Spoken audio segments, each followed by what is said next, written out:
So uh, he wound up, he wound up wondering what was going on, and then finally, looking through the library, different psychology books, none of them addressed this, and then he found this book, Three Pillars of Zen, um, and it was like, oh, that's what's going on. So then he started meditating in the Zen tradition, and he had this big insight, this big, this experience of the mind basically stopping, and anyway, decided that was really what he wanted to do. And anyway, he wound up buying this piece of land in the woods, north of Gainesville, um, and and then things just happened one after the other. And at some point, people started meditating with him, and then some teacher from India told him that he needed to build a meditation hall. And anyway, that became Temple of the Universe. And then he wound up, getting into business, again through surrendering. People asked him to do stuff, and that's how his business started.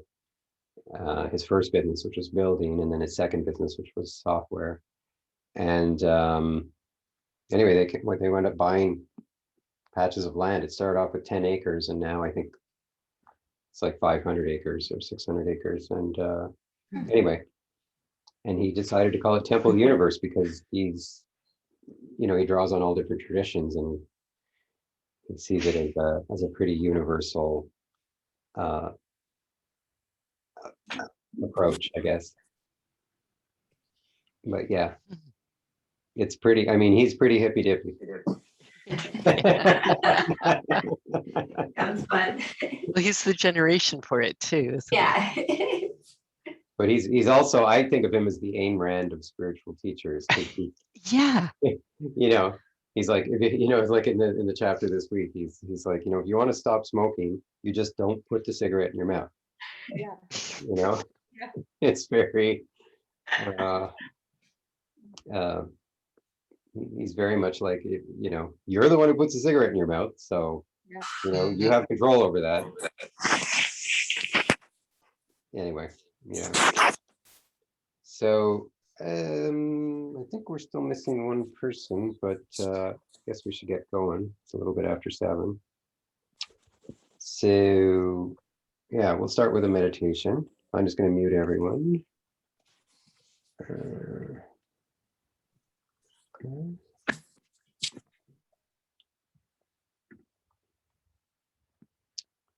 Okay.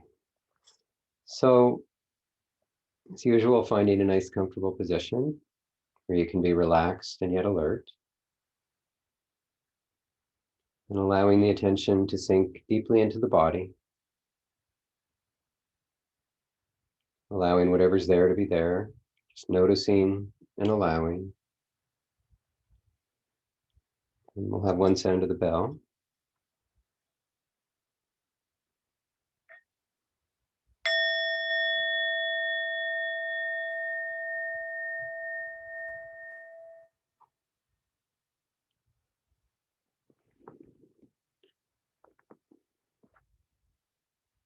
And continuing to focus on the body, sensations in the body, and also becoming aware of how the body moves with the breath,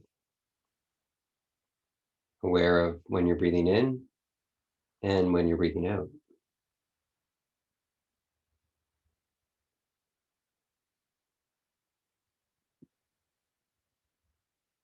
And letting the body breathe naturally.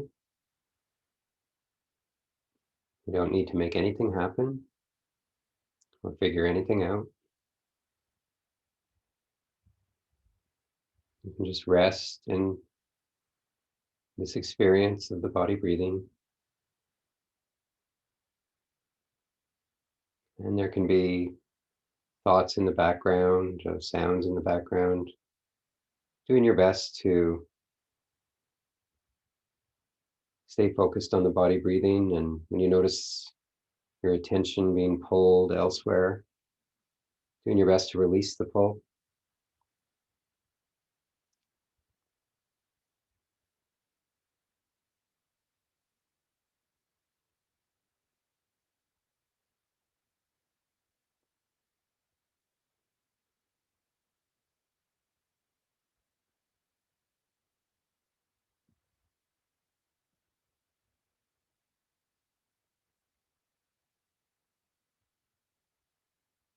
And noticing if there's tension or restlessness or discomfort,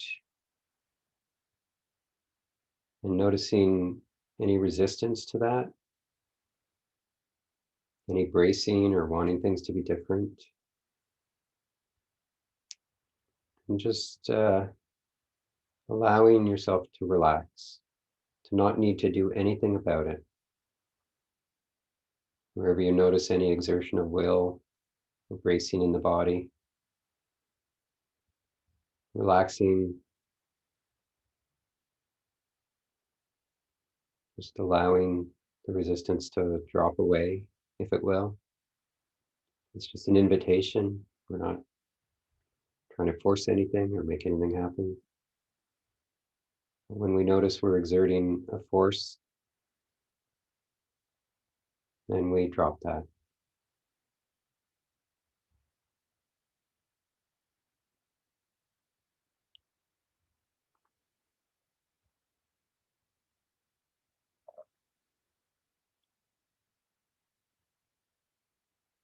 Just riding the waves of the breath all the way through each in breath, all the way through each out breath.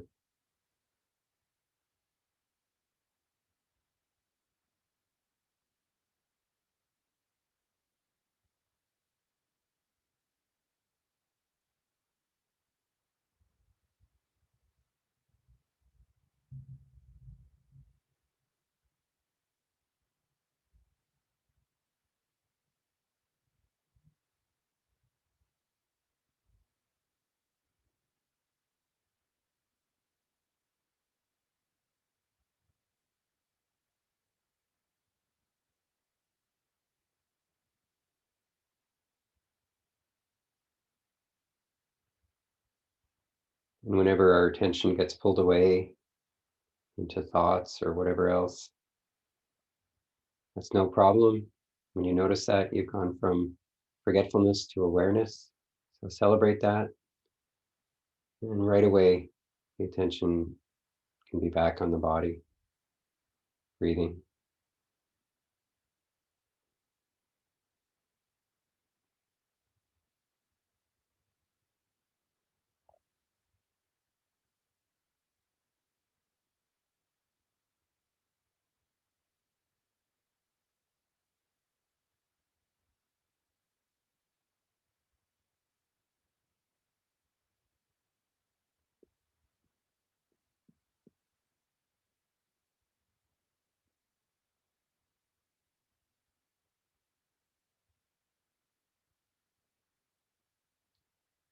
And continuing to have some awareness of the breath, awareness of when you're breathing in and when you're breathing out, but shifting most of the attention onto mental talk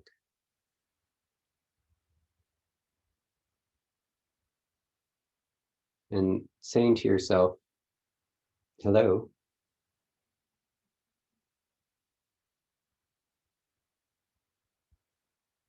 using that inner voice, hello, and repeating that a few times and noticing where in space do you hear that mental talk.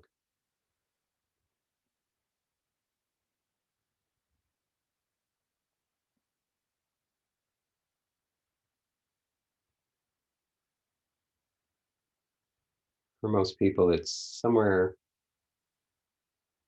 inside the head, often around the ears or the mouth.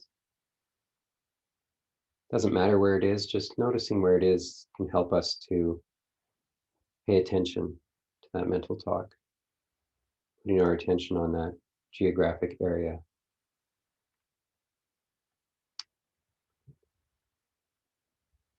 We can call that mental talk space. So putting your attention on mental talk space and just noticing what's there. Doesn't matter if there's a lot of mental talk or not too much or none at all. It may be loud and clear, or it may be very subtle and hard to make out. Maybe that there's something, just something subtle going on under the surface that you can't quite put your finger on. Whatever's there, just noticing and allowing.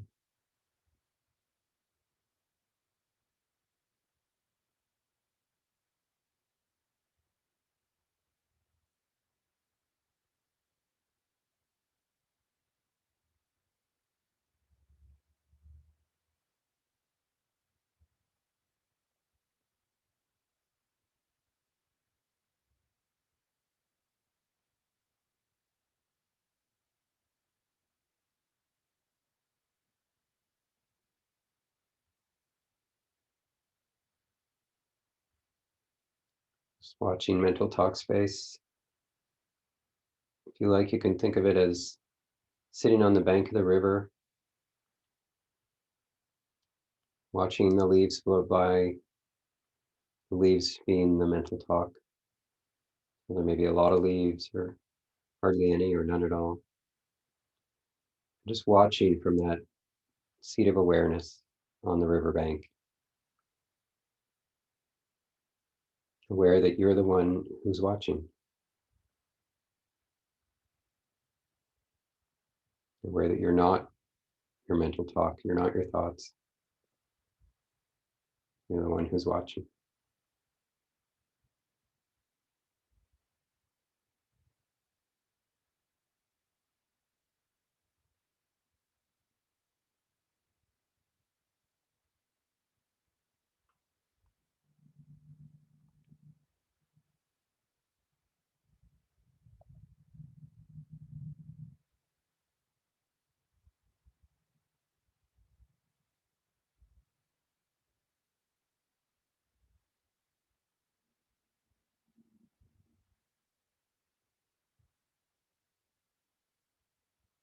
And sometimes you can forget that you're the one who's watching and fall into the river, get lost in thought. So whenever that happens, it's no problem. Just climb on out, back on that riverbank, continue to watch the thoughts, watch mental talk space.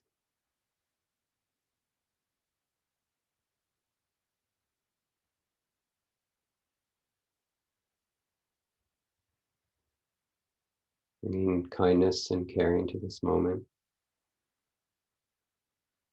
knowing that whatever's going on, even if there's turmoil or tension or difficulty, whatever's going on, this moment is the perfect outcome of all that has come before it, of everything that's going on in the universe.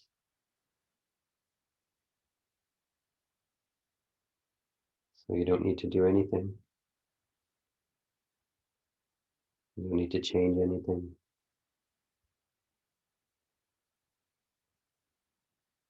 Just recognizing what's going on, allowing, perhaps appreciating this moment as we observe mental talk space.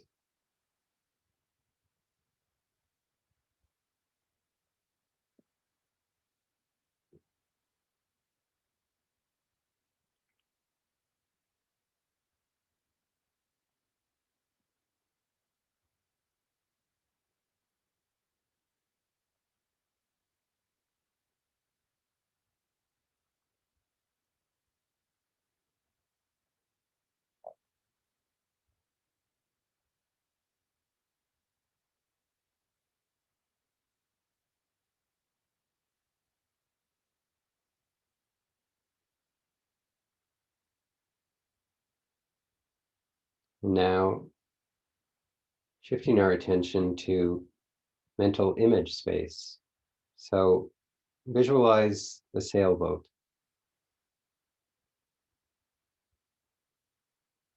Bring up that image. It doesn't need to be particularly clear or colorful, but just bringing up an image of a sailboat and noticing where in space is that image.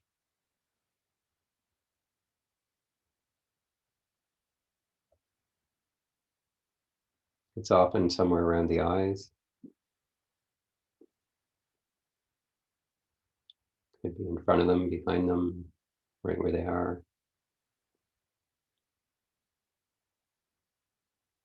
Just noticing where that image of that sailboat is. And noticing that if you want, you can make the sailboat bigger. You can make it really big or really small.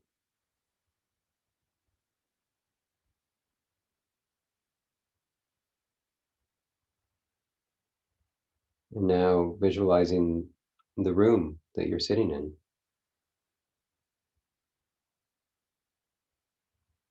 And where in space is that image?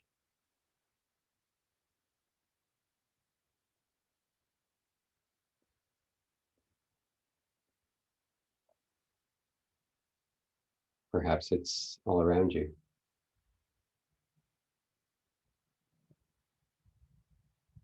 Perhaps not. Just noticing whatever's there.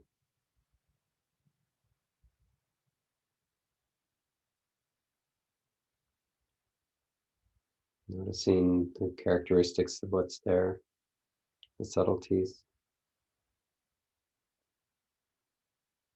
As we watch mental talk space. Perhaps using the breath as an anchor, continuing to be aware with maybe 20, 30% of your awareness. Continuing to be aware of the breathing in and the breathing out. But our main focus is mental talk space. Sorry, mental image space.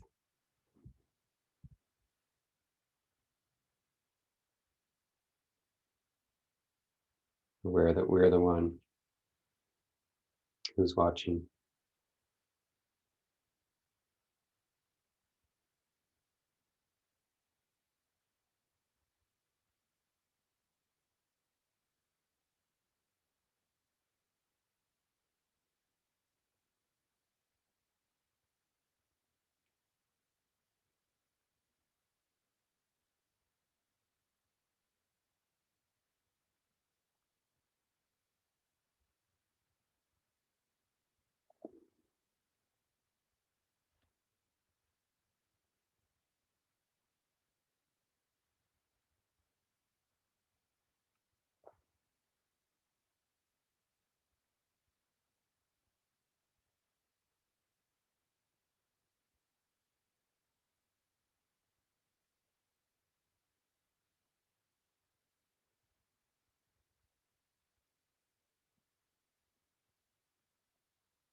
And now bringing the attention back to the body breathing, letting go of mental image space.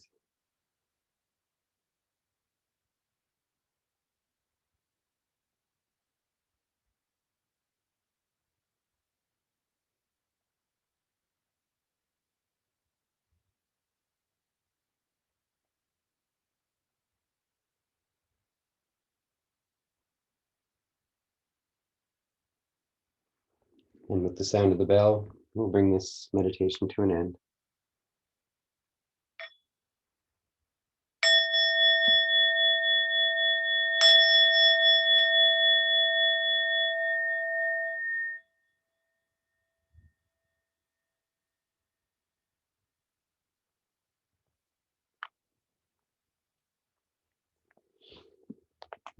So moving the body, however the body wants to be moved, or massaging whatever needs to be massaged, bringing kindness to the body.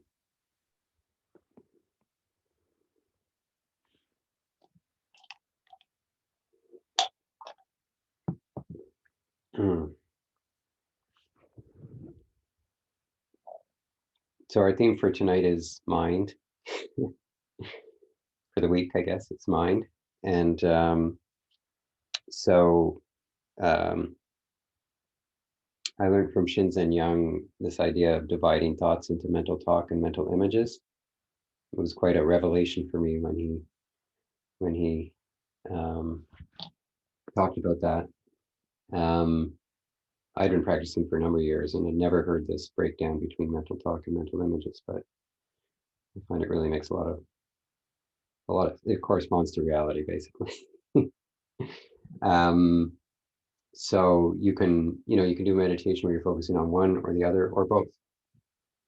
Um,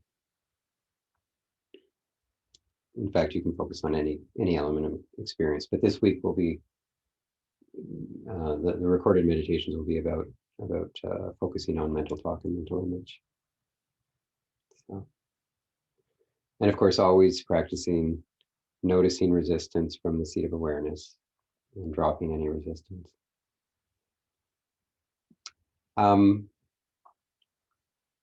Any questions about that? I noticed that that I was having really strong feelings, so that really like overpowered the talk and image, and they would just get lost in the feeling, sort of. So the attention got drawn to the emotion. Yeah, I And think so. and do you know, like, did it get drawn to the feeling in the body, or was it like thinking about the emotion, or? No, I think it was the feeling in the body. Mhm. Um, I think I was like feeling like I was too tired to think about it. And so that was a good thing. Then I could just not think about it.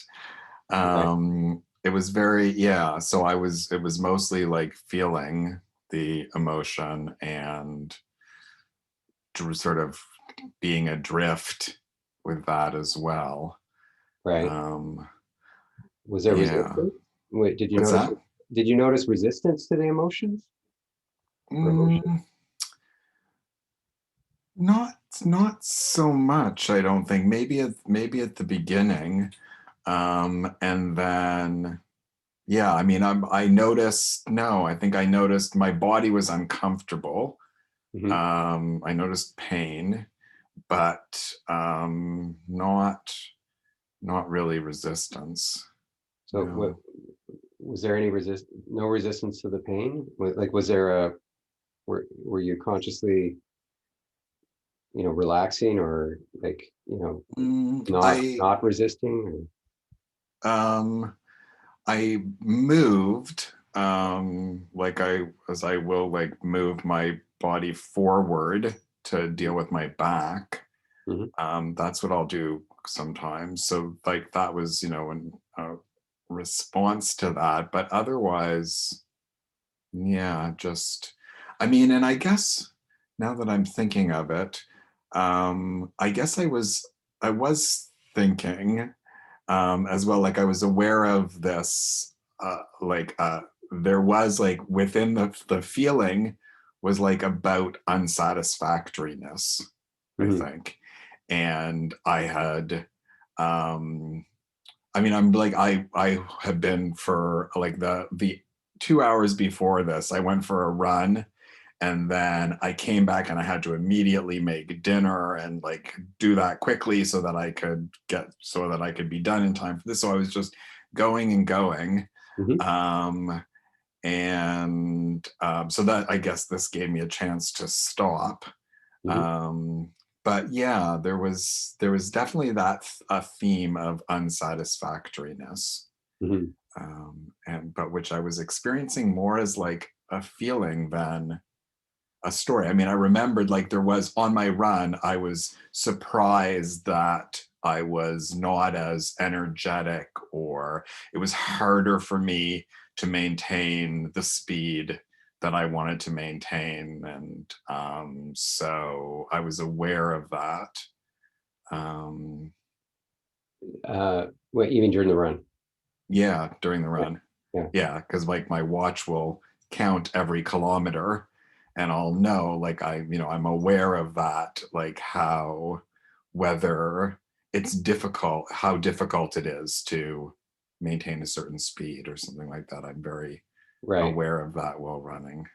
And was it so when you were, did you notice that there was this disturbance when you were running? This wanting Mm, things to be different?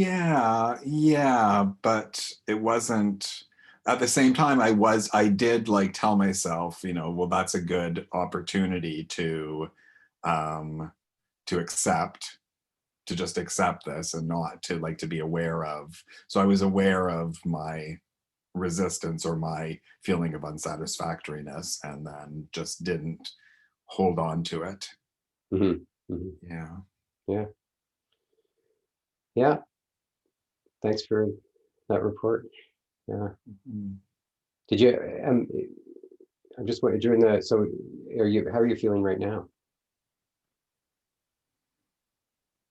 Um, hmm. Similarly, like like something slightly unsatisfactory, but I'm like accepting of that. Do you think there's like, if you look around your body, can you notice any place where there's like tension or bracing? I think it's more like like exhaustion. Like I'm like I know like my back is still sore and was quite sore after Yeah. sitting. So I'm aware of that, but I don't know if I would like describe that as tension or bracing. I don't, I yeah. probably not the sore back, but that I know for me that generally, not generally, always, when there's when I'm feeling any sort of sense of unease um or wanting things to be different, there is some resistance there somewhere. Um and it's Hmm. a matter of finding it and inviting it to let go, basically. Yeah. What, okay. So what just came to mind while you were saying that was like part of what was happening during the meditation. And even maybe it's now too. It was like being able to observe myself very clearly and also feel like that thing that I was observing was not me. Hmm. I was aware of that during like the meditation in that like I'm in my life I'm now like because I'm at the beginning of this separation process and I've been like talking to lawyers and it feels like none of that exactly is me. It's like I'm watching all of this happen. So I don't know what that like story, it's not a story that I tell myself. It's like something that I think I just sort of became aware of in the meditation, but at the same time, it seems familiar. Like Hmm. this is like my response to this whole situation is that um, I'm not exactly, I mean, there's some distance. Like I can like what Yeah. it's like as if Yeah. I'm watching this whole situation unfold. Yeah. Yeah. I'm not sure what that is exactly, Yeah. but it sounds like something interesting to notice and observe. Yeah, it's not a Yeah. common that's not a common way that I experience my life. I think like I don't commonly think of like seeing myself doing something. Yeah. Yeah. Um, so yeah. Um, yeah. Well, keep noticing. Mhm. Um, so just to the homework this week, I just wanted to, have an opportunity to discuss how your home practice is going. And the so I thought what we could do is go into breakout groups, just to talk about how your home practice is going. And the home practice this week, as always, was working with the small stuff and the meditation, and then also watching your heart, watching it close or open, and perhaps asking, is it worth closing when you notice it closing? And then letting the heart play its tune. So, watching a movie or listening to music or something like that, and just allowing, really inviting your heart to stay open through that, and just to experience whatever emotions come up with as little resistance as possible. So, So you can talk about any aspect of your home practice you want, and we'll have about maybe 6 or 7 minutes. Does that sound okay to folks? Everyone understand you? Okay. So, and here we go.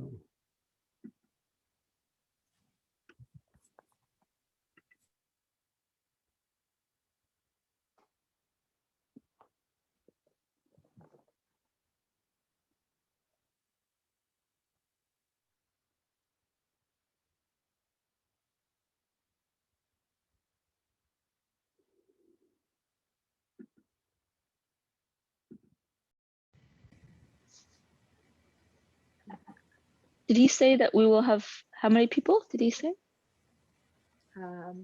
Just 2. Oh, okay. But Hey there. I'm fitting in if you I'm just fitting in if you don't mind. Okay, Yeah. no problem. Marina, do you want to go first, or do you prefer I do? I can go first. Okay. I had a meeting with a Zoom meeting with Laurie on Friday, just going over, my private or my practice, like day to day. What I noticed this morning, I got up early, like at maybe 6, and went for a hike in the woods. And it was just the most beautiful day, like the most perfect thing to do is to be hiking on a day like today in the woods. Couldn't believe like how often the voice would be back there. It was as if the voice was like, oh, yeah, good walk, nice time for meditation. I'll just come. I had to practice over and over and over again. It was as if the voice just came up with all kinds of stories, So, yeah. Hmm. So. You had a good companion.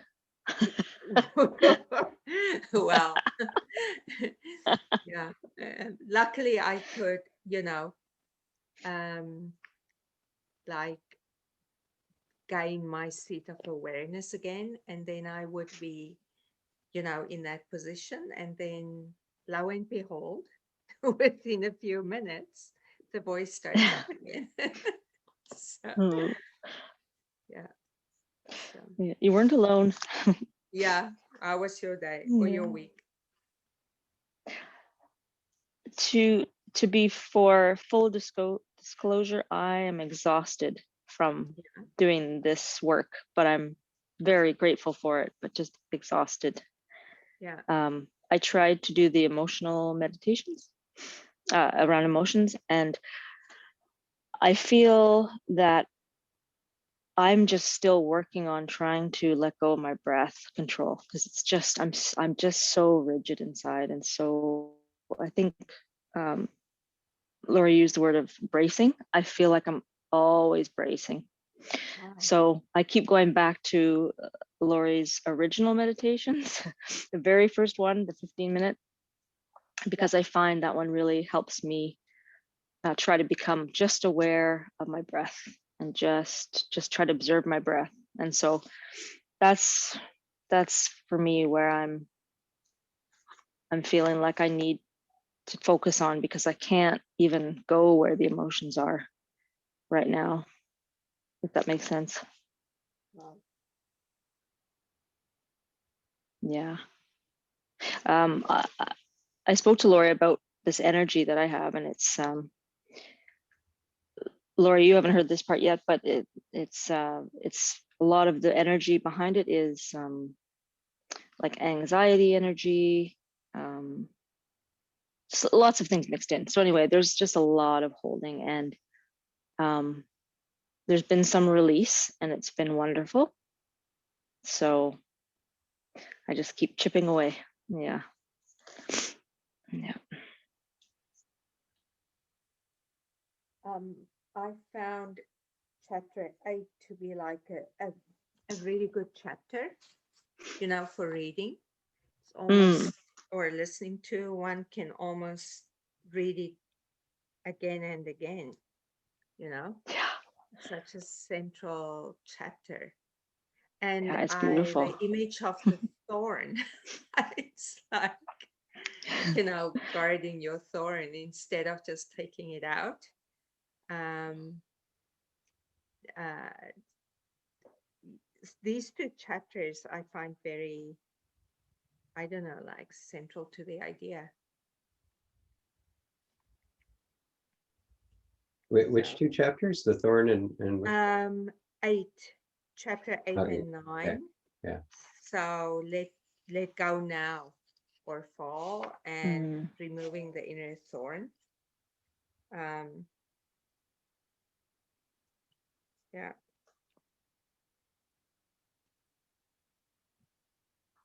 What was one of the main concepts, Marina, in chapter 8 that really spoke to you? Not to put you on the spot, just I think for me to realize, because I'm such a doer person, is that if you don't let go and you are in a state of disturbance, you will try to fix things, right? yeah. So I always go to like some action to Mm. get away from the feeling, and instead of just kind of being with the feeling. So I think at some point I used to think that was a good thing, like, but Protecting yourself almost. yes, yeah. Yeah. Mm. I know we only have a few seconds left. I just wanted to tell you the emotional heartstrings. Yeah. So I used my dogs this week as that, because one's going for surgery. Oh, And that's so I just automatically just, that became my emotional heartstring, and wow, right in there. that's a very powerful one. Yeah. Yeah, Yeah. for sure. Yeah. What So, was that like? Like opening to floodgates. Oh, yeah. Yeah, floodgates, and also just being floodgates, and feeling like I was right in that mood.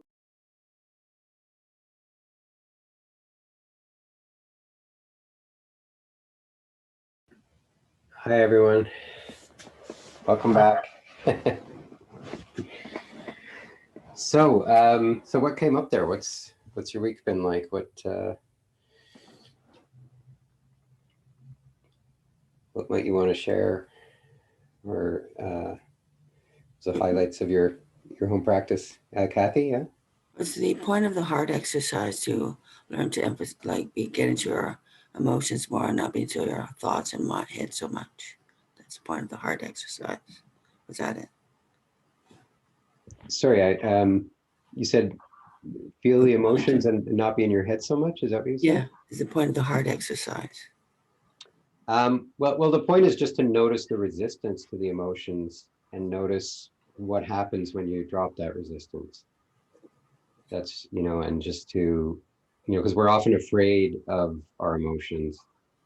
And so it's like, what happens when you don't let the fear stop you, and when you're just open to them, right? Mickey says the mind is the place that, what does he say? The mind is the place the heart goes to. God, now I can't remember the sorry. The mind is the place where the head goes to hide from the heart. Yeah. Or something like that. Yeah. So it's just this idea that, in order to not experience the emotions, we start thinking about it. There's one form of resistance. But it's just this idea that we're afraid. Strong emotions come up, and then we have this sense that, oh my God, if I just give myself over to this, bad things are going to happen, right? Mm-hmm. So this is working with that to drop that resistance. So to drop the Resistance. Yeah. And to see that you can experience the emotions and you'll be fine. Oh, experience. I'll drop the resistance to the emotions. Mhm. So if instead of fighting, you're not gonna think about them, feel them. You actually go into them or drop them, drop the resistance. Yeah, you're noticing you're just noticing it's the same thing we're doing all the time. It's noticing the resistance and doing our best to drop the resistance. But this is in the context of intentionally stirring up some emotions. So you're all prepared, right? You don't have to worry, so you're more able to recognize what's going on because you're staging the whole thing.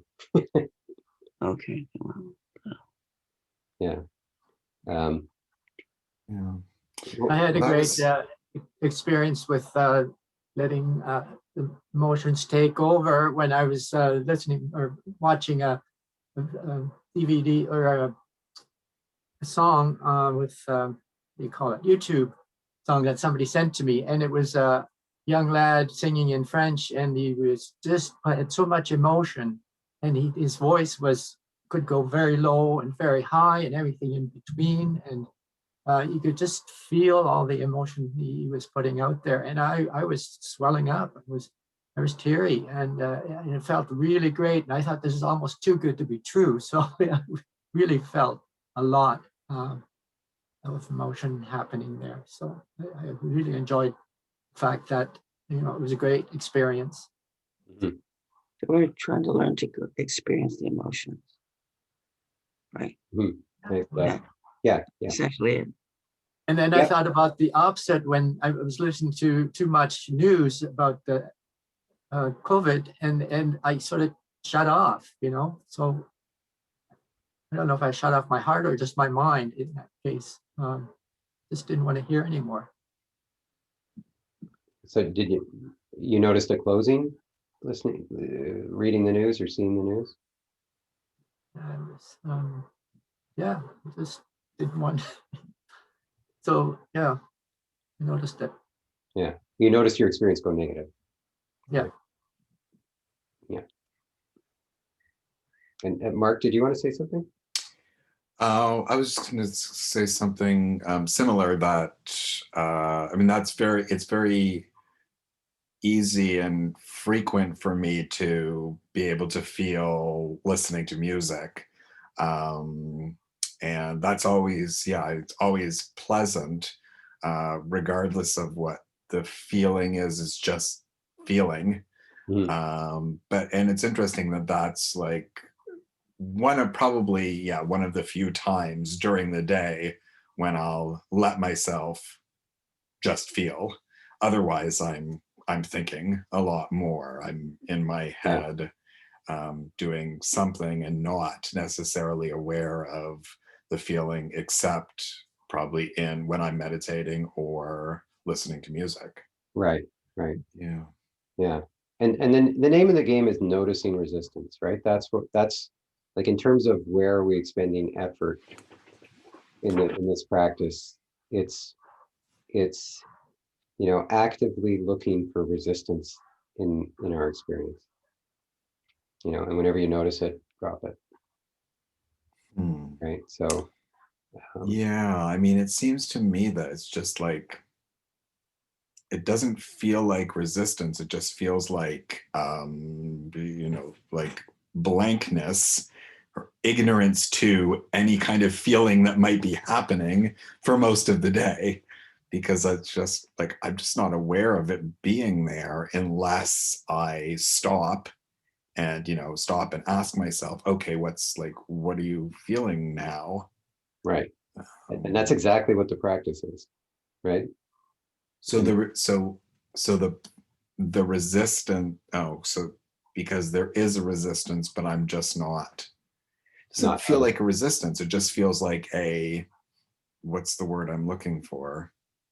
Like an ignorance, to that level of experience. It doesn't feel like I'm pushing it away. I'm just not recognizing it. right. Is that It, this? yeah. It's just you're not attuned to it, basically. Right. So the only way that we can stop defending is to see how we defend, right? Otherwise, you're just kind of can't stop it.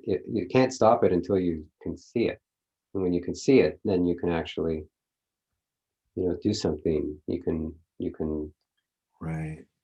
drop. You can invite it to drop, whether it actually drops. Yeah. So it feels like to me like it would be like sometimes I will, when I'm working, I will set a timer if my back is bad, for example, because otherwise, if I don't set an alarm every 30 minutes, then I'll just keep working. And then I'll set an alarm every 30 minutes, then I know, okay, now I have to get up and stretch.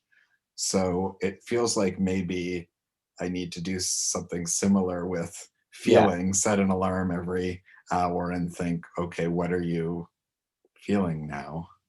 Yeah. Well, one of the aspects of home practice this week, which Mickey talked about in chapter 10, is this idea of, he calls it creating moments of centered consciousness. But it's just like, like every time you get into your car, or every time you get into the elevator, or every time you go to the bathroom, that you stop and just notice your thoughts, your emotions, and that you're the one who's noticing. And scan your experience for resistance, and then just practice relaxing. Whatever resistance you notice, just practice relaxing and noticing it from a place of awareness.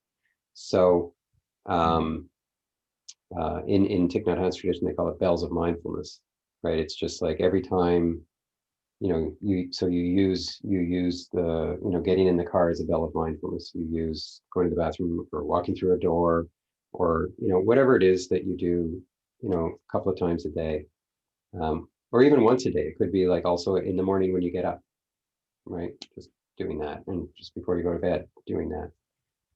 When you brush your teeth, do that.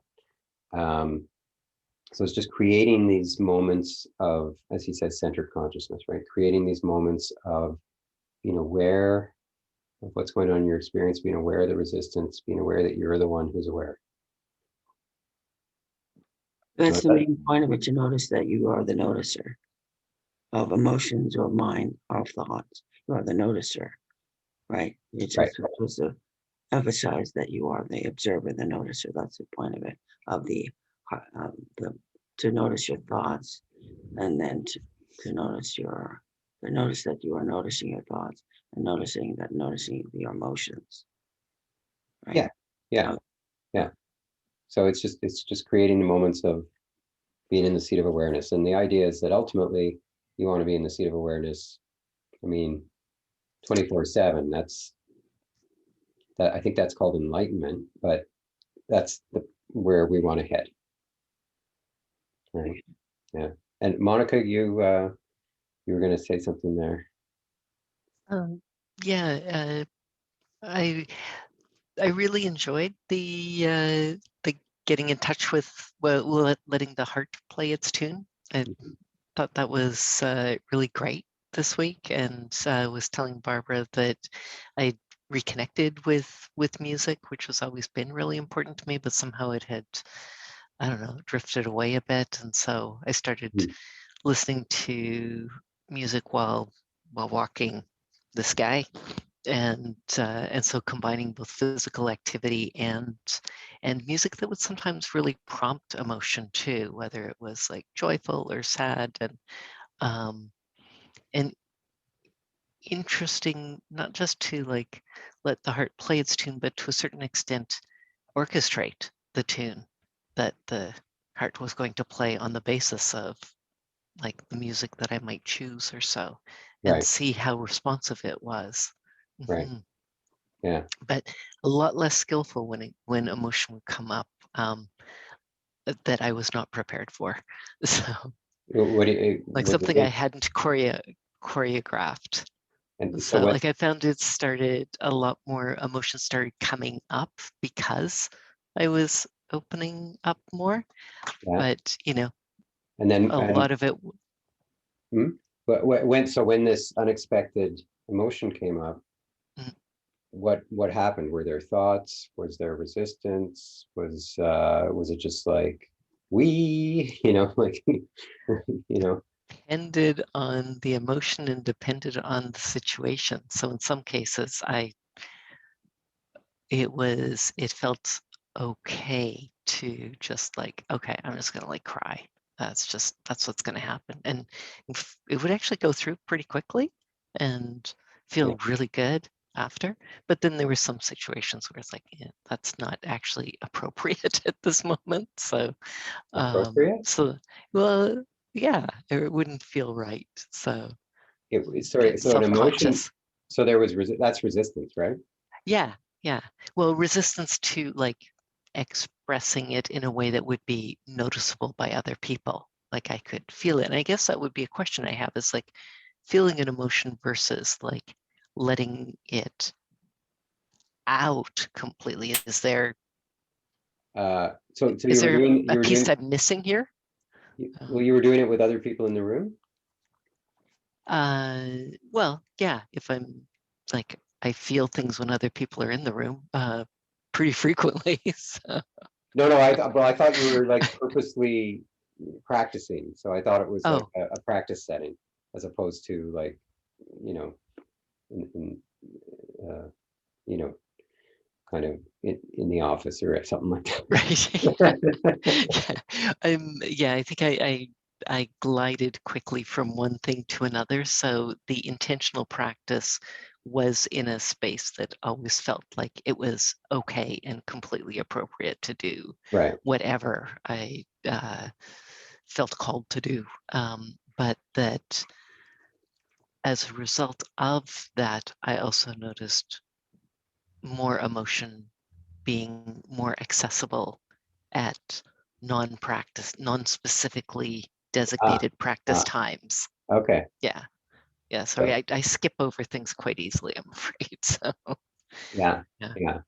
So just so opening yourself to emotions in practice caused or seemed to cause there to be a greater, like more emotional openness, maybe, or Yeah. And awareness. yeah, yeah, Mhm. yeah. Interesting. Thanks, Monica. How about practicing with small stuff? Anybody want to share anything about that? Just practicing when a disturbance comes up and working with that.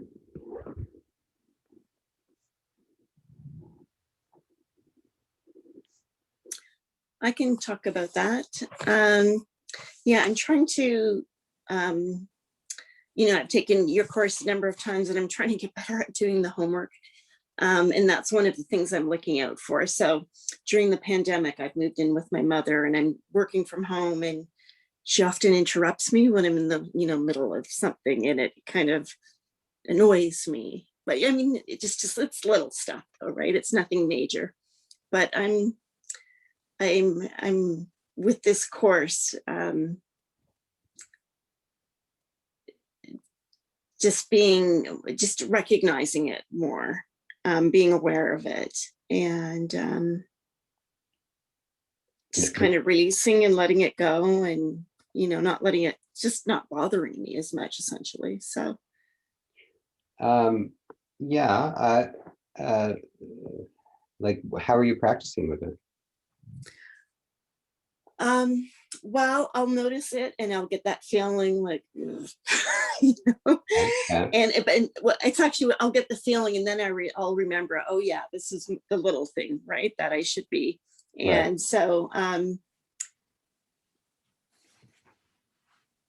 I do get the feeling and it doesn't irk me, but then I just remember, okay, I need to be aware. I just need to watch it and be aware of it. And it just kind of melts away. Yeah, and Do you know what relax, I mean? and don't Pardon forget, relax. Yeah. Okay, I don't know if you're actually doing that or because that when you notice, our tendency when we notice this stuff is we're like, oh, uh, you know, let me accept this, or something like that, right?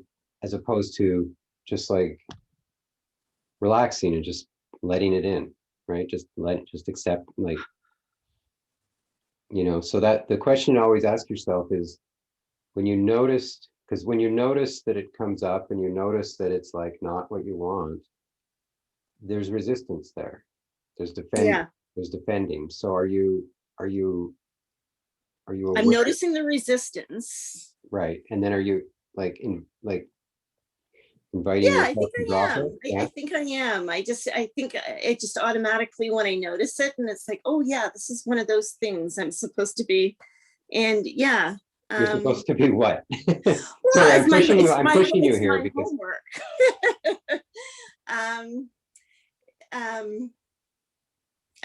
I guess overall I'm thinking these are one of those little things I'm supposed to not let bother me. no, But I know no.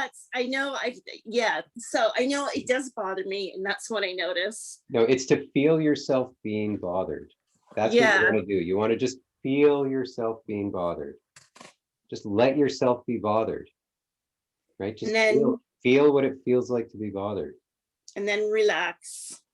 Well, that is relaxing, right? Because when you drop the defending, when you drop the, I don't want to feel bothered, and just allow yourself to feel bothered, that's relaxing, right? That's allow myself. Okay, so allowing it is relaxing. Yeah. Okay. It's like, oh, I'm feeling bothered. Great, let me feel it. Let me, because it's like it's this thing coming up. So it's the opportunity to transform it. It's the opportunity. So when you allow it to happen, you relax. Yeah. Okay. Yeah.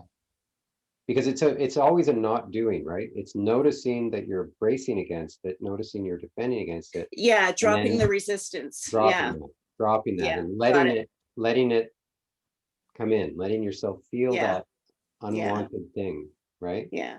So it's all about dropping your defenses. Yeah. And so when a disturbance comes up, to say, let me feel it. Okay. A disturbance is here. Yay. Let me feel the disturbance. Let me feel this disturbance. Right? Because that's how you transform it. Right. Okay.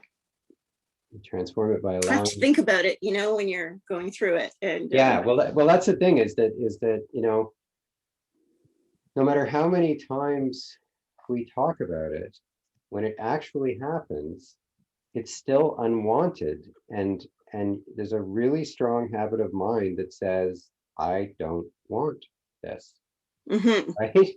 So you really have to see very clearly that is resistance, that is, the voice in your head, your personal mind that's saying, I don't want this, however it's saying it.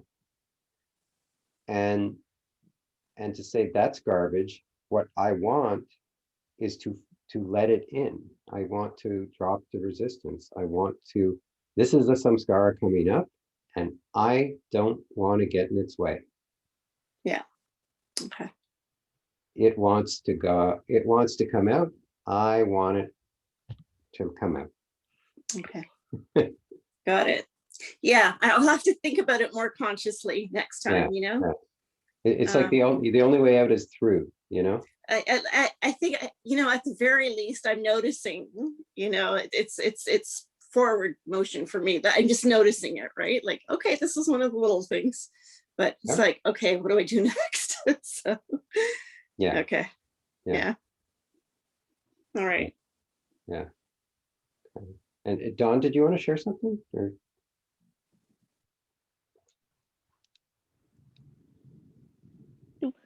Had to unmute there. This wasn't about the little stuff though. Is that okay to? It's Sure. not about the small stuff. Oh, okay. I was just gonna say that I noticed that I've been having some really vivid dreams, more so than normal. Mm-hmm. And it's been a lot of shedding. So I think I'm doing a lot of work in my dreams. And I wake up actually not depleted, which is really cool, but almost like I've done some clearing, which is really nice. Mm-hmm. And yeah, so without going into too many details, I just noticed that each dream is very dynamic, very different than the other. And yeah, I'm doing some filing in Mm, my sleep. yeah. Yeah, And dreams are one way we release our samskaras. which is great. Yeah. Yeah. Don't have to always have it in your daily awareness, which can be nice, to be honest. Yeah. Well, again, these things want to release, right? We just need to get out of the way. Yeah. So, Changing our habits. mhm. Okay. All right. Well, why don't we go on to chapter 8? Let go now or fall. So, so Mickey talks about how life is basically constant change, and you can either resist the change and fear it, and kind of live a life of of of fear, and feel like life is difficult and kind of against you, or you can view change. You can use change to generate personal growth, right? Because it does bring up fear, and then it's like, well, what do you do with it? Do you use it to grow? Do you let it in anyway, or do you try and control it? And so, there's a very strong admonition to say, don't let fear stop you from experiencing life, right? And fear is there, anytime, like, in the emotion thing, when you're like, oh, I don't want to feel this. Well, that's fear, right? It's because it's like, oh, if I feel this, something bad will happen. That's fear, right? And this often, like, pretty much all the time, behind the resistance is fear of experiencing the difficulty, right? The difficulty could be sadness, it could be loneliness, it could be um, shame, like feeling unlovable or something like that, or it could be, despair, whatever it is, there's this fear of experiencing it. And so one of the practice points is to notice that fear, to notice when you're defending, when you're resisting, when a disturbance comes up and you don't want to experience it, and noticing the fear that's there, and saying, I'm not going to let the fear stop me from experiencing this. Um, and you know, um, and noticing that when you're constantly defending, that's creating more fear, right? Because you're um, every time you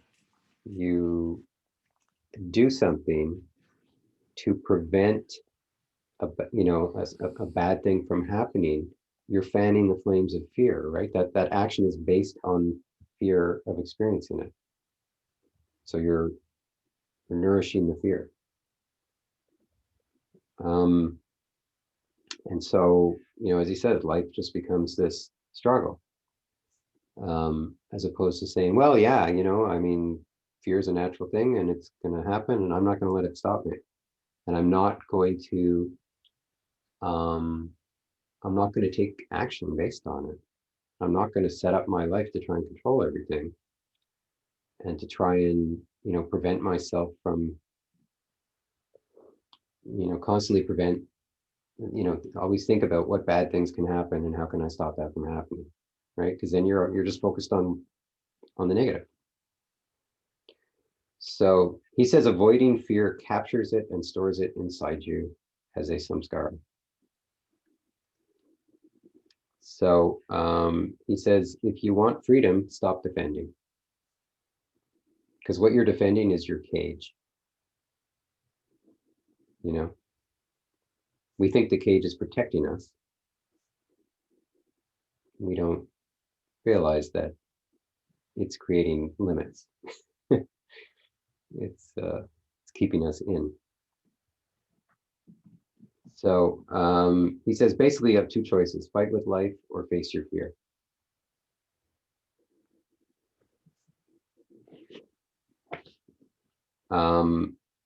And, you know, he says, if you change your perspective, and we talked about this and talking about the small stuff, you know, that whenever a disturbance comes up, that's life trying to help you to release your blockages, right? So try and see it that way.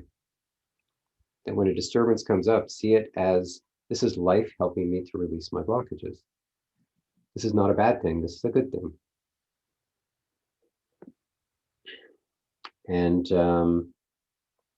so he says, basically, permit the pain to come up into your heart and let it pass through. It's not about avoiding emotional pain, it's about feeling it. So we've talked about that a lot. And letting go doesn't mean the discomfort goes away, right? It means you allow yourself to feel it. So in the long run, it does, but in the moment, you're not trying to make it go away. In the moment, you're trying to experience that. And, you know, in the next chapter about the thorn, obviously, you know, you're experiencing it when you pull it out, but then you're done, right, with that one. Yeah. I think about that with running, and I know a lot of meditation people and other people have written about running that way. I feel like that's one of the, you know, one of the good things that I'm learning is that, like, is about discomfort. It's like, it's not, if you're pushing yourself, then it's not fun, it's not comfortable. It's like actually learning to deal with discomfort. And then and then you see that, like, you can, as well, that you can do it, that you can get through it. And so yeah, I find that very helpful that way. I know that while I'm running, but I don't remember that like it is very much about putting yourself in an experience of discomfort so that you can learn to accept it, I guess.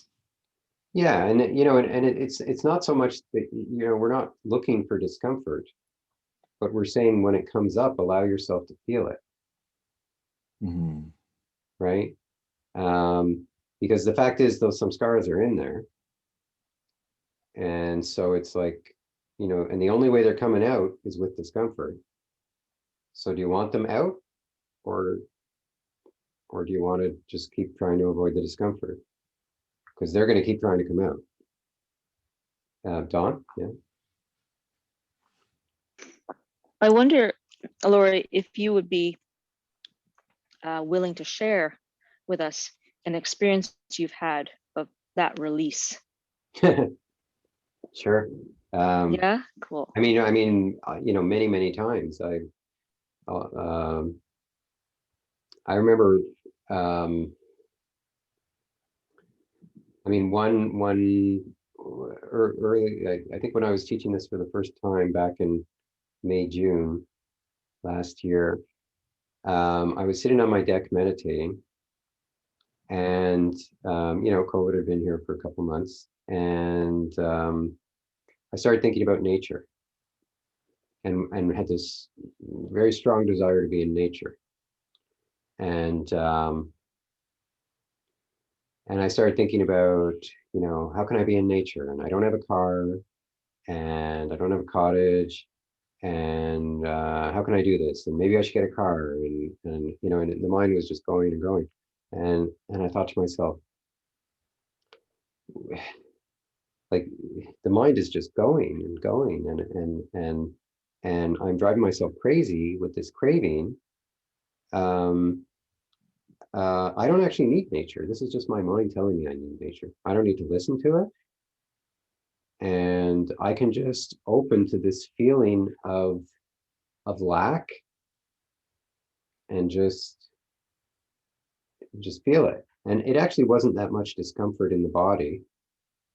It was just a matter of, you know, but there was discomfort. It was just allowing myself to feel it and recognize that my mind was, you know, that these thoughts were garbage, you know, and it's like, yes, I love nature. Yes, absolutely. It would be great to be in nature, but here I am. And I don't need to let these thoughts wreck this moment, right? Now that wasn't a lot of discomfort. I mean, I mean, one time actually, it was also just, well, it was just before class one night, and I all of a sudden felt this terrible anxiety, and it was so bad that, and I was, doing my best to drop the resistance, and I wound up like lying on the floor, like kind of just lying on my back, just in kind of agony. It wasn't exactly pain, but it was just this mental anguish. And just saying to myself, like, just take me, just do your worst, just take me, right? And I lay there for maybe 10 minutes with this just terrible and anxiety just like grabbing at me. And then it was gone. And I just did my best to let go. I just did my best to just allow myself to experience it.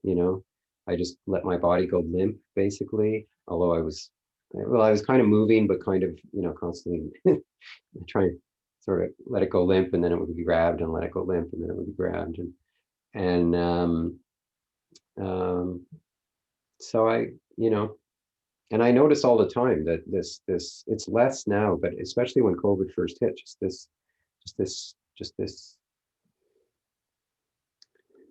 this tension, this twisting in my chest area, with no words really, and so I've learned that I can just, there's resistance there, there's fear there, and I can just open to it, and not that I can't make it open, but if I kind of,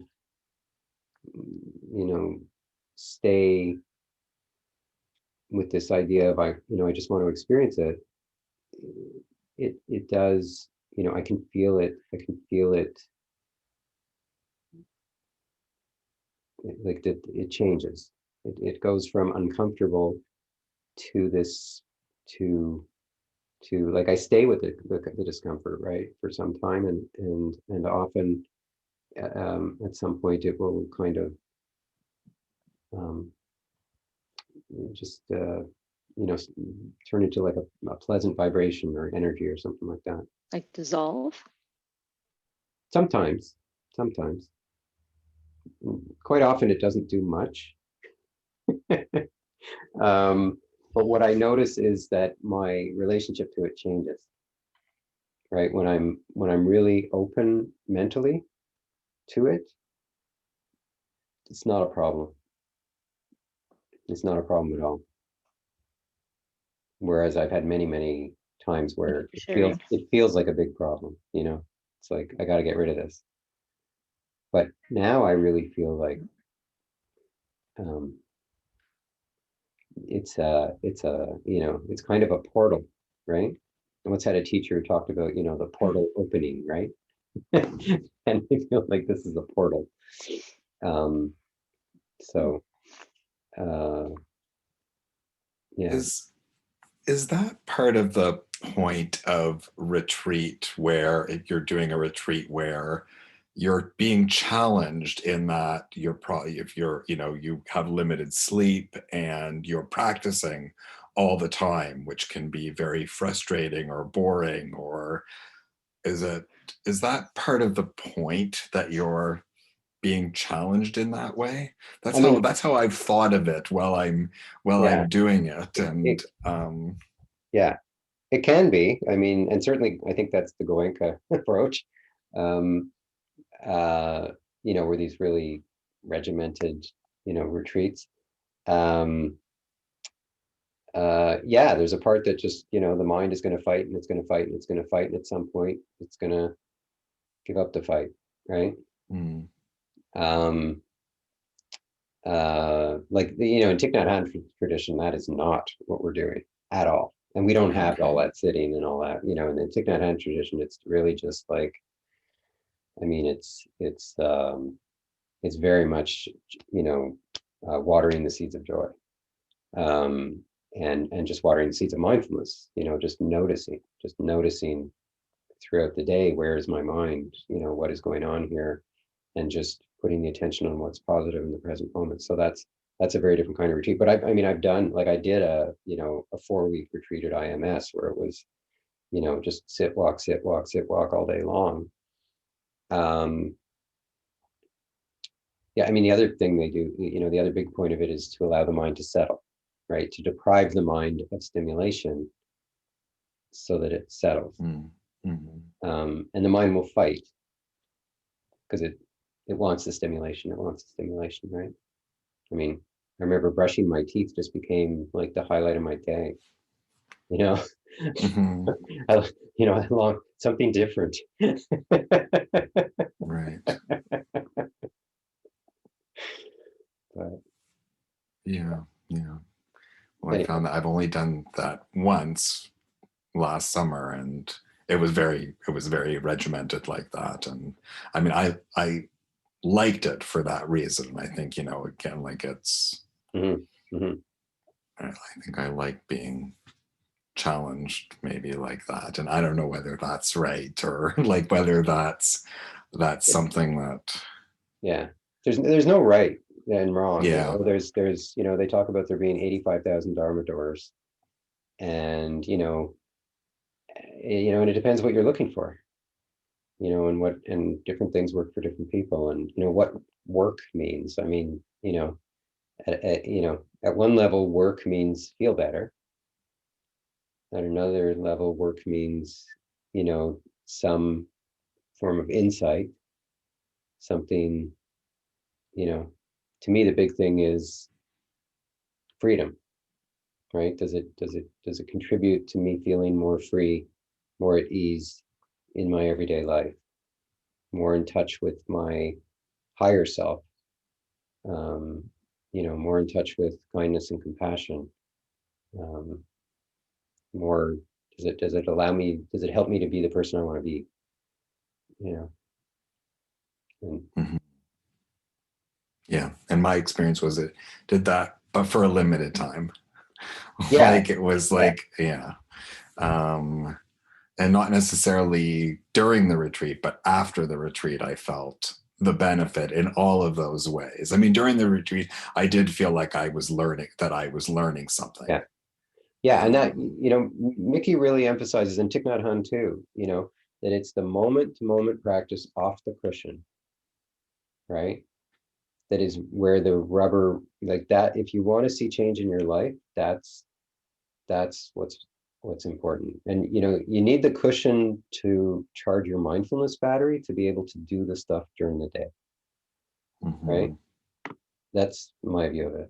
And if you listen to Shinzen, he says it's a combination. It's the daily formal practice, it's through the day, and it's the retreats every once in a while to give you that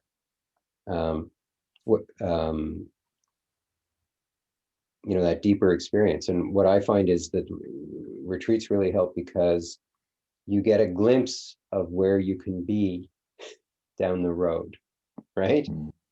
Because it doesn't last, right? So but you're like, oh yeah, that's where I want to go. That's where I want to go. Because motivation is really important. This isn't easy stuff. We've got all these all these disturbances coming up. It's not fun, it's not like, you do yoga and you're every yoga class you're lying there in shavasana at the end going, this is fantastic, right? It feels great. Meditation's not like that. And Laurie, when you said when you go to retreats and you get a glimpse of where you want to be down the road and it's motivation, is the glimpse looking at people like Shinzen Young and saying like, yeah, I want to be like him? Or is it just, what is it? It's an opening in myself. Okay. It's an opening in myself. It's it can be just this total, clarity and calm. It can be this total love. It can be just this sense of ease in the body. There's lots of fruits of the practice that you'll find when you go on retreat. And but those things are more and more in my daily life, you know. And that's one of the reasons I love this, you know, Mickey's teachings, because it's, you know, I've had thoughts recently that, you know, I just want to like become a monk, and I want to just go and be on retreat all the time. And what am I doing in the, you know, with a job? And then I think to myself, what am I going to do? You know, I've lived in monastic communities, and like, what is it that I'm waiting for that I can't do now? Right? Laura, you said if you want to see change in your life, you meditate, you work on the cushion to recharge your mindfulness batteries. What else do you do? You practice throughout the day, right? So you do you know, all the practices that we're doing in this course. I mean, there's many others as well, but the idea is that your sitting practice, or whatever form, you know, it could be a walking meditation practice, but whatever formal practice you're doing, that powers your mindfulness batteries so that you can practice throughout the day, so that you can, you know, do the bells of mindfulness practice, so that you can notice when a disturbance comes up and practice with it, and that you're doing these practices to cultivate your awareness and your non-resistance throughout the day. So there's sitting meditation, there's walking meditation, there's the emotion or the heart practice that you listen to something that's like music, for instance, something that makes you emotional. Is that what you're talking about? These different techniques. Yeah, when I think of formal practice, it's sort of anytime you carve out time where you're just doing you're doing a practice. You're not, you know, you're not going about your daily activities, you know. You can do, I mean, you can make everything a meditation, right? Eating, brushing your teeth, going to the bathroom, showering, working is the hardest, especially if you're doing, you know, mind work. You know, listening meditation, loving speech. I mean, there's so much. Yeah, you know, the idea is to make everything a meditation, and by that, to be in the seat of awareness, whatever you're doing. Okay. Thank you. So, yeah, but that's the North Star, right? Forgetfulness is there a lot. Dawn, yeah. I don't know if we have time for this, and I can hold it till next time, but do you have a little bit more time before you have to go on? Sure. Okay, so I was going to say to anybody who's interested, I found a couple of ways to come back to the present, which I find really helpful if you're someone that can't sit still for long periods of time, or it makes you more agitated at that, you know, just wherever you're at in your life. And I find using sensory, so I will maybe get up from the bed and I'll walk. And so I'll feel my feet touching the ground. I'll go to touch the tap and I'll feel that. All kinds of things like that. Just tuning into a sound or anything that's really tactile. And so Yeah. stuff like that. Yeah. Yeah, that's really good stuff to ground, you know, especially when your capacity is low. Yeah, but really anytime. I mean, there's no end of practices, right? So, you know, the main thing is that you're motivated to, you know, to cultivate your awareness. You know, and you know, you know, in terms of this approach is really focused on resistance, noticing resistance, dropping the resistance, being in the seat of awareness, noticing resistance, dropping resistance. That's kind of the core of it. So just to finish off the chapter, so Mickey says to let go right away, because it's easier to let go early on when a disturbance comes up, because when a disturbance comes up, it can easily grab your attention and suck it into, you know, into the disturbance, into the thoughts that are telling you, you know, you have to do this, you have to do that.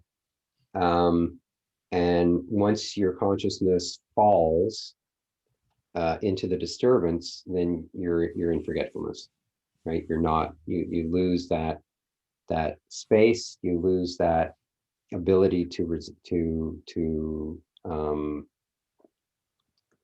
to do any practice, and you're just believing your thoughts. You're just and you're caught in it, and how long it takes you for is out of your control. Once you fall, once your consciousness collapses on the disturbance, then it just takes you as far as it takes you. And he said, he says it can take you as far as acting out on it and creating all sorts of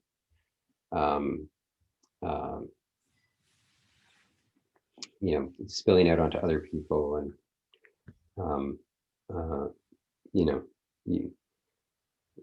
it could take you really into a bad place. But so he basically says, try to, as soon as you notice it, release the pull of the thoughts, drop the resistance, move into the seat of awareness if you're not already there, and let go, basically. Let go of resisting the experience as soon as you notice that you're resisting it.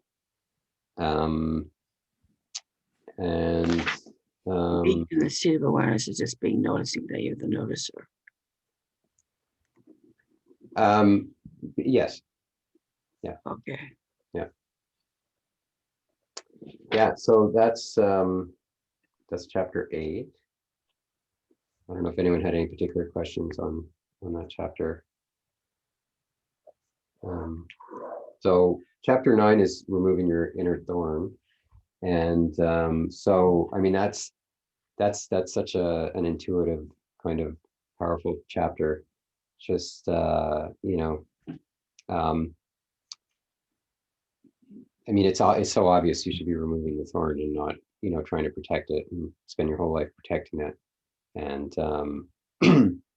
but it's a really interesting, it's obvious in that context, but can you take that and apply it to your life and see how you're protecting your thorn, right?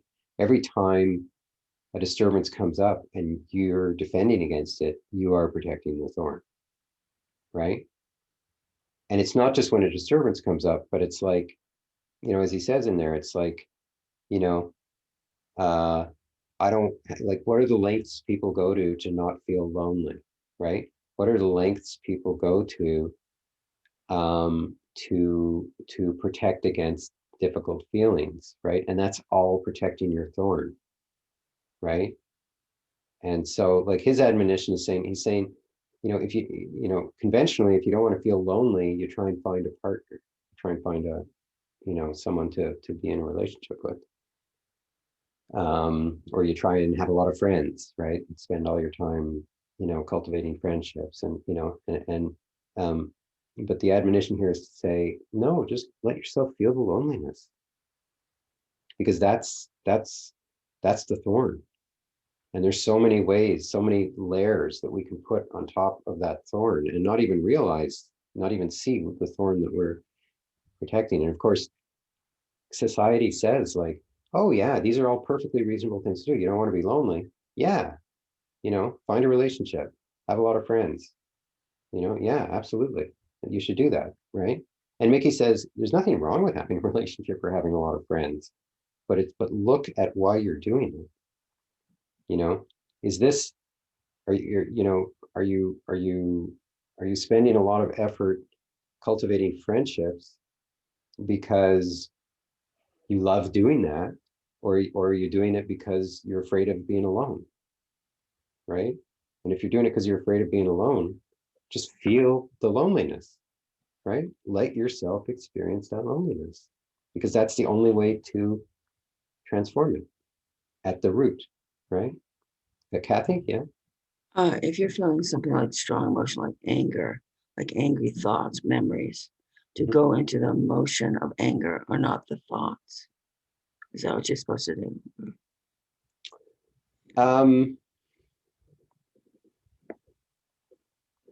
Well, when I think about anger tends to be like, I'm thinking of like how we typically defend against anger. Mm-hmm. I can't think off the top of my head of ways that we, things we do in our life to prevent us from getting angry.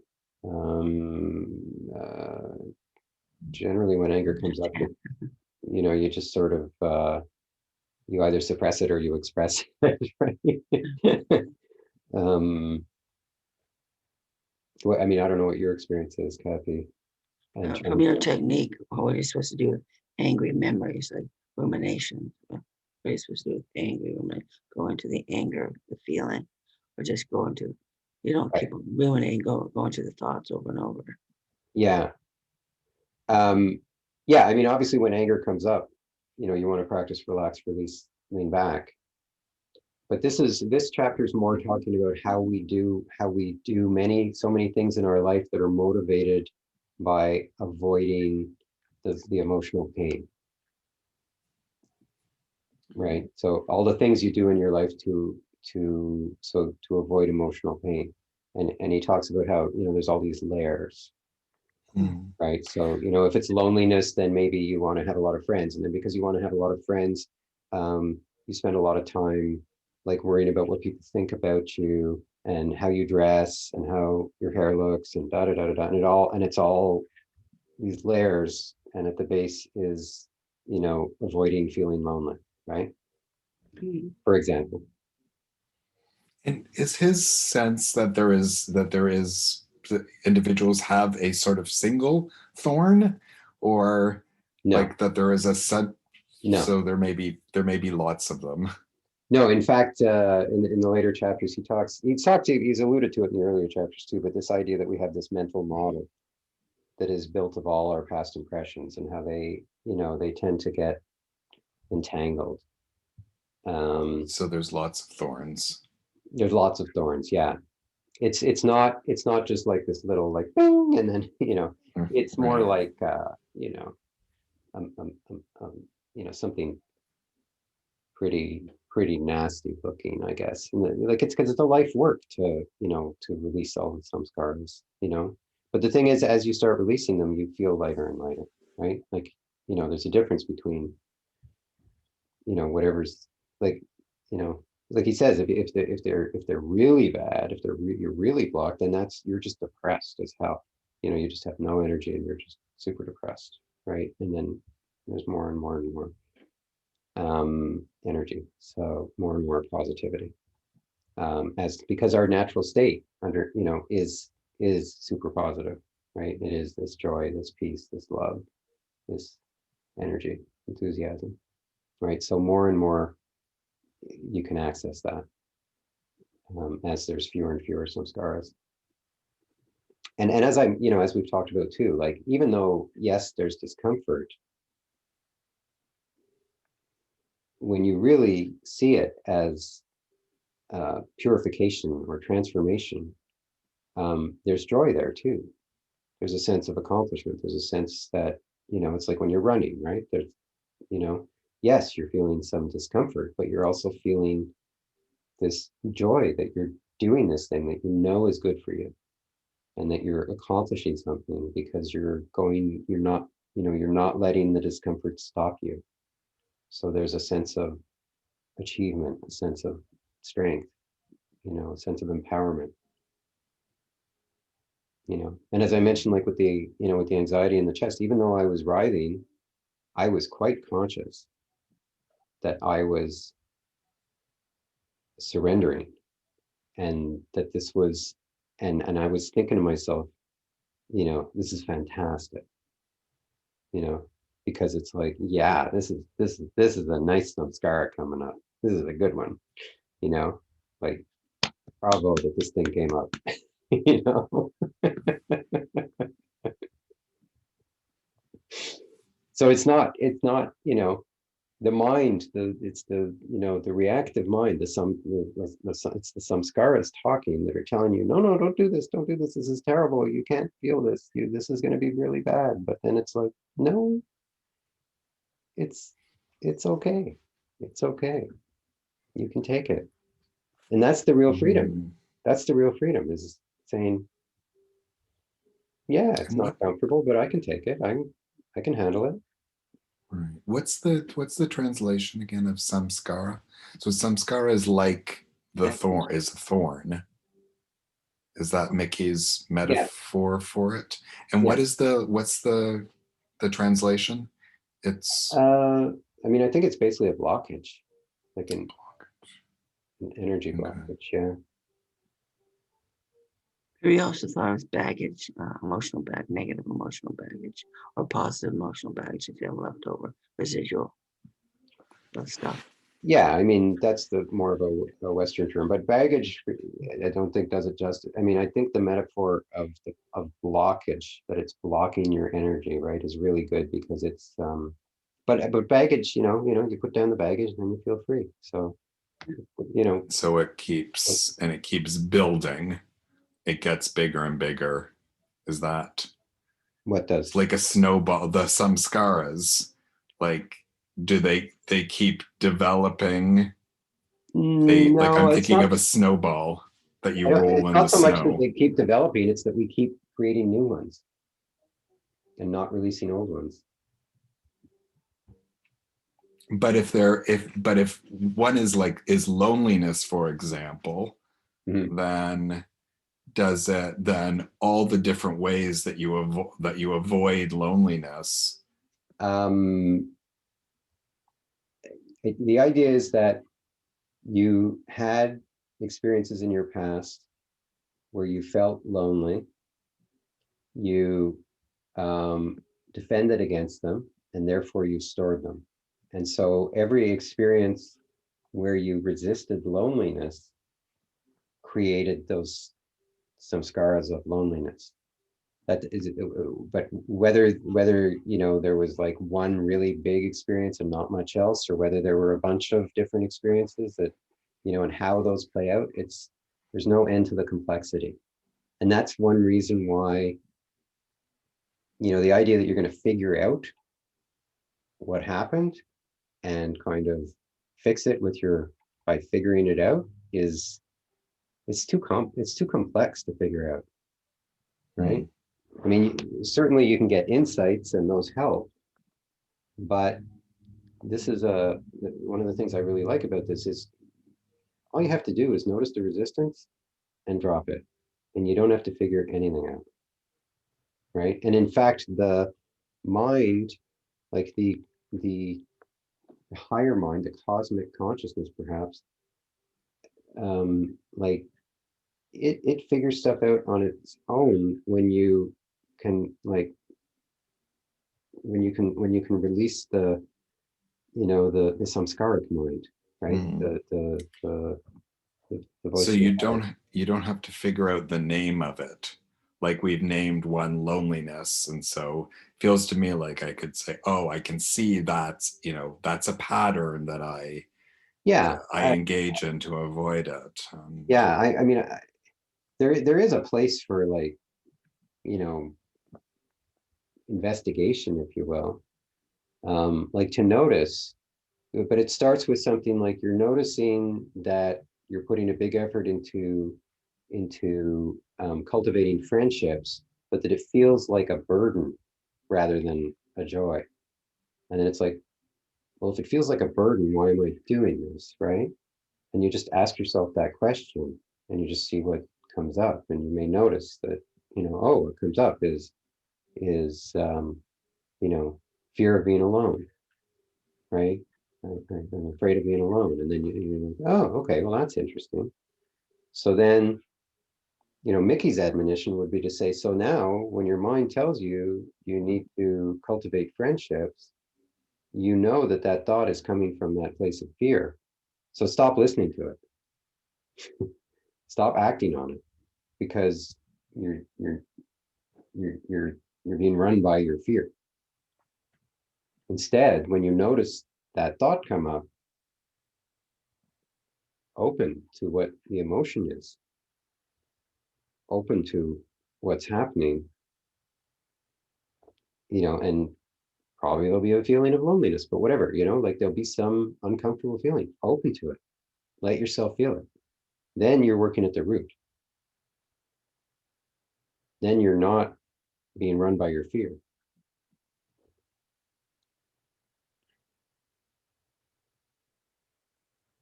But again, it's based on like this noticing in our daily lives when there's a disturbance, right?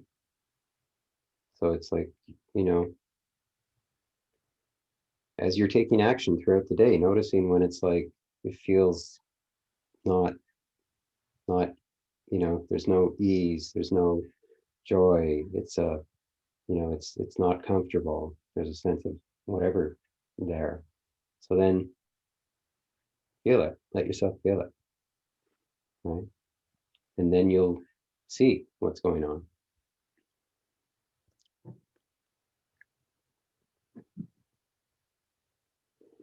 Okay, so we better go on. Sorry.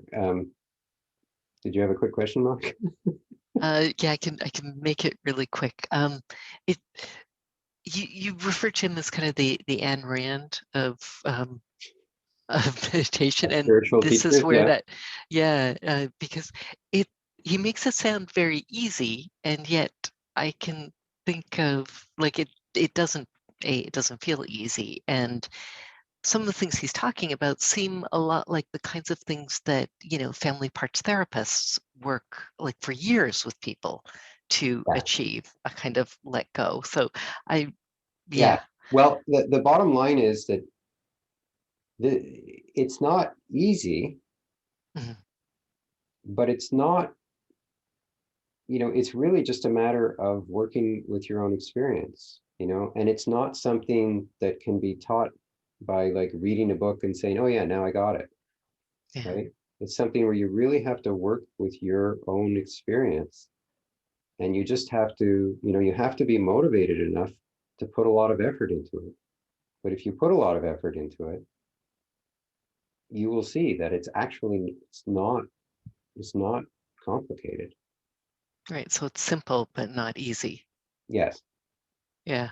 Okay. Yeah. That's helpful. Yeah. Yeah. But I mean, certainly, like the idea that you're going to release all your samskaras in any particular, like before the end of your life, is, I mean, maybe that'll happen, but I mean, I like what Dan Harris wrote this book, 10% Happier, right? And he says, like, you can get 10% happier per year, right? And that's not bad, considering that all of psychology says we have this like happiness set point that you can't change. That's not true. That's not true. But the problem is you can't take a pill and change it. It's a lot of work. So you need to decide if it's worth it.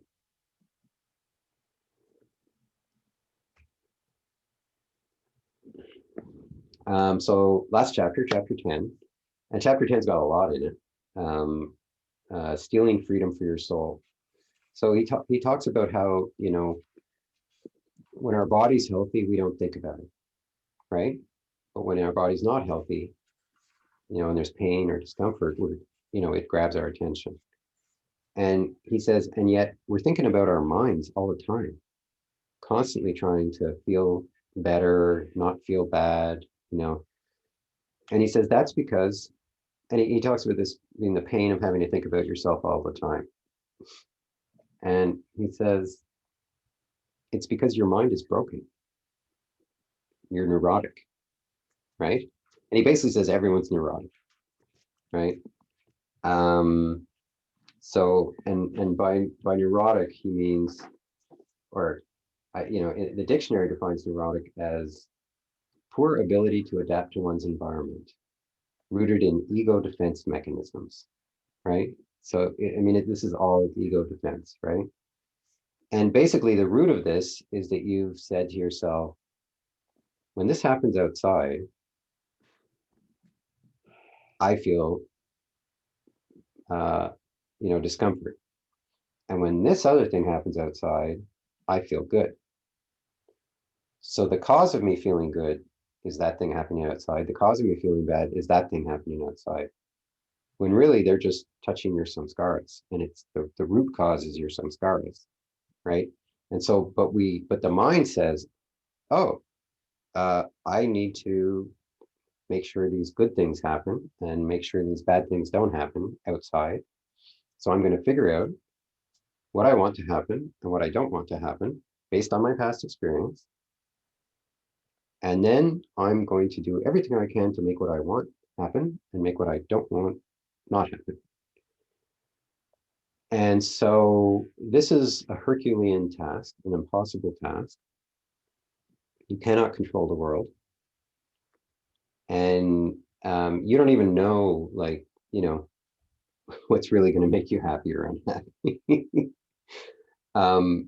So you've broken your mind, and by doing this, we all do this, but you know, and it results in this neurotic thinking and anxiety and depression and all that, and samskaras, because we're constantly trying to control and resist. And he says, so stop doing that. He says, you're addicted to that. You're addicted to trying to control things. Stop. Right? And he says, you're just resisting life and you're just causing yourself heartache. And he says, there's always, you'll notice, there's always a problem in front of you. It's like the problem, he says the problem of the day. I think it's really the problem of the moment, right? It's like, what is the problem of the moment? Does that ring true with people? Like, is there always sort of something that you're thinking, oh, what am I going to do about this? What am I going to do about that? Right. So, and this is, and when you're thinking that, if you look, you'll see it's not pleasant. Right. So he says, stop doing that. He says everything will be about, it's often about time, I feel like. Or maybe Time? it's just for me, or maybe time, maybe for a lot of people, you know, it's like, how will I get this thing accomplished in this amount of time if I only have this amount of, so like all those problems seem very like to me very time based. Right. Right. Well, I mean, this is, I mean, in our world today, this is, you know, everybody seems to have too much to do. And, you know, so many people, it's almost a badge of honor to say, like, I'm so busy. Oh, I'm so busy. Right. And it's like there's this ego boost from saying, oh, they're so busy. And, you know, people are like, people, we now rave, we think, oh, busy people, that, you know, you should be busy. That's a very good thing. And it's like, you know, having spent all this time at Plum Village and being so steeped in practice, I'm like, I don't want to be busy. No, no, you know, am I going to make a lot less money? Yeah, that's fine. That's fine. But it's that, anyway, it's again, it's just thinking that the place that happiness is going to come from is outside, right? It's all based on the idea that I'm going to get my happiness by having these things happen and not happen in the outside world. And he's saying, stop that, right? Stop that. Just, you know, when your mind is telling you need this and you can't, and you got to avoid that, stop, relax, release, lean back into your seat of awareness, right? Notice what's really going on, right? What's really going on is you've got some disturbance inside and you're looking for a cure outside.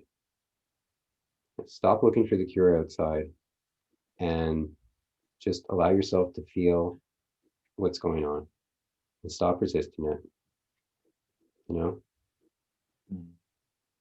And it's not that you're not going to, you know, have a job or a relationship or anything like that, or you're not going to put your garbage out or whatever it is. It's that, you know, you want to, you know, is that if you stop resisting life and you release your samskaras, then you can just, you know, you can just enjoy life. You can call people up because you want to talk to them, not because you don't want to be lonely, right? Yeah, I can see this very clearly with like I have a thing about being late, and my partner and I used to have a lot of fights about that, and I would just think like, if she could just be on time every single time, then everything would be okay. And I wouldn't be, but that's the outside thing. It's what not really about that. Yeah. It's hard to let go of the belief that it's not about that, though. It's very. I know. Like, to give you an example, like my partner, my partner, you know, gets, you know, basically has OCD. right? So he gets really, he could be like staring at his cell phone, and he doesn't know what's going on in the room. He's just staring at his cell phone. I'm sort of the same, but he's even stronger, I think. And I have this samskara around people ignoring me, right? So, it used to be that I would talk to him and he would just be looking, he would be ignoring me, and he'd be looking at his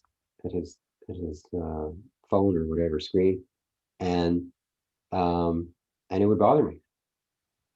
And just today, before class, I was saying something to him as I was going up the stairs, and I'm looking down, and he's just staring at his phone, and he's not paying any attention to me. And I just thought to myself, oh, I love him, and I mean, because he's just being him. It has nothing to do with me, right? So I've just let this go, because it just, Yeah. And it's when people can't let that go that the other person just becomes unacceptable because they're looking at their phone all the time. And then it doesn't work. Yeah. But it's I've just, when something bothers you, when someone does something and it bothers you, don't look to them to fix it. Just let yourself feel it, what's going on, and realize, oh, this is triggering this in me. Okay, let me just allow myself to feel that. And then it stops bothering you. Not necessarily instantly, it may take a while. Mm-hmm.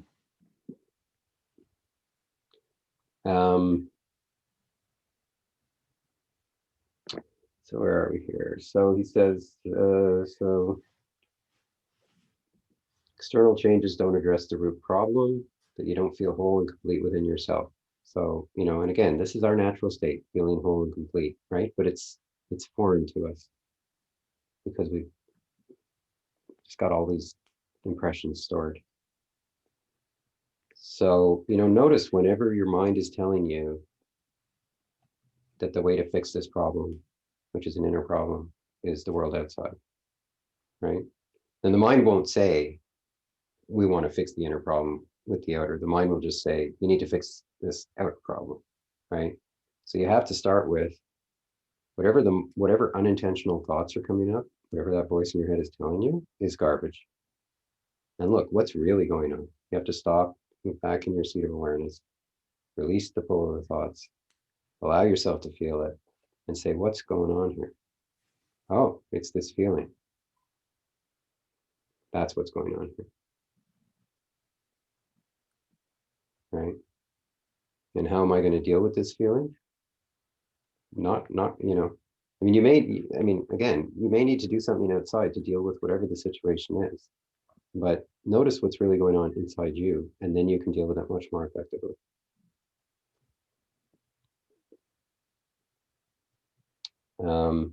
And a big part of this is motivation, right? So, it's really hard to get to stop chasing after the outer stuff.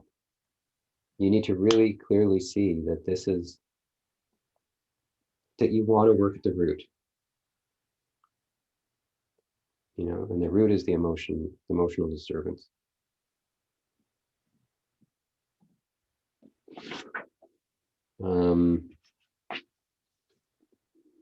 So he says, when you notice this going on, just be quiet. He says, not the mind be quiet, you, the one who's watching, be quiet. You're not trying to quiet the mind. You're just you, the one who's exerting the will. Be quiet. Stop exerting the will. Relax. And he says, start with the small stuff. Watch the mind going through its melodrama, relax and release. And regularly remind yourself to watch your psyche. So that's the bells of mindfulness, or the moments of centered consciousness that he's talking about. So that'll be part of the home practice. Um,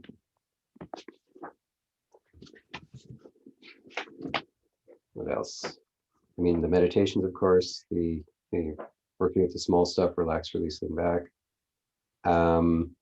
Reminding yourself that when a samskara comes up, it's a good thing because it's an opportunity to remove the thorn. Right? So just, bring that to mind whenever you can, that when stuff comes up, it's a good thing.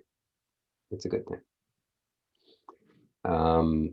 It's an opportunity to transform, to release the samskaras. And so the spells of mindfulness is basically choosing several things or, that happen, several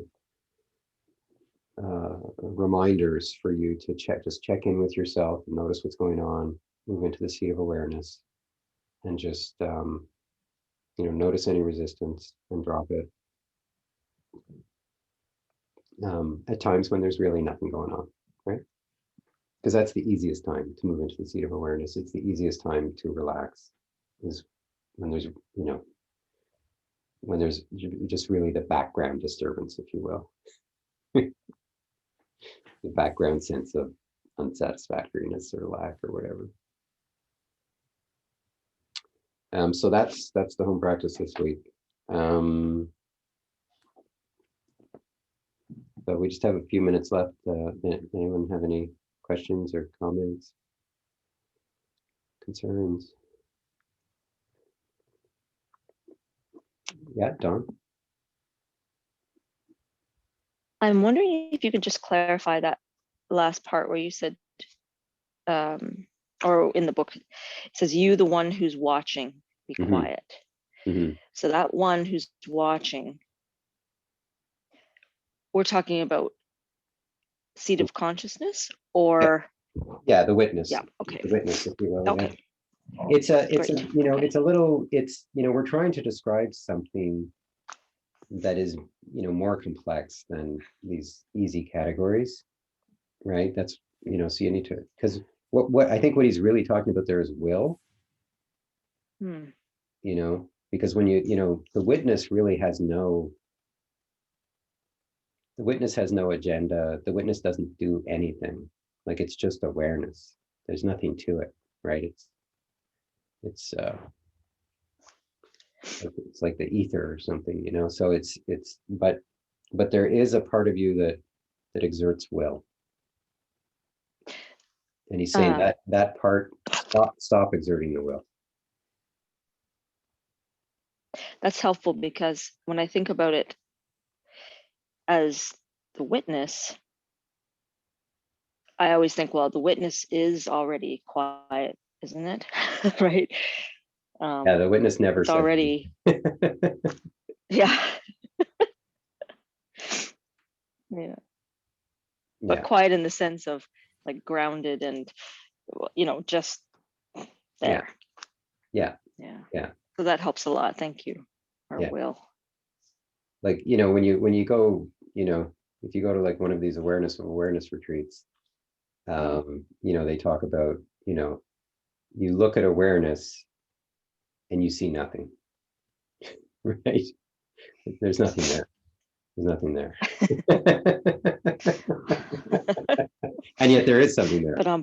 But there's, it's one of these, koans, right? Anyway. Okay, well, thank you everyone for coming out tonight. Nice seeing everyone. Have a wonderful week. Thank you. And yeah. Thanks. Yeah, thanks. Night, everybody. Thanks, everybody. Bye. Bye.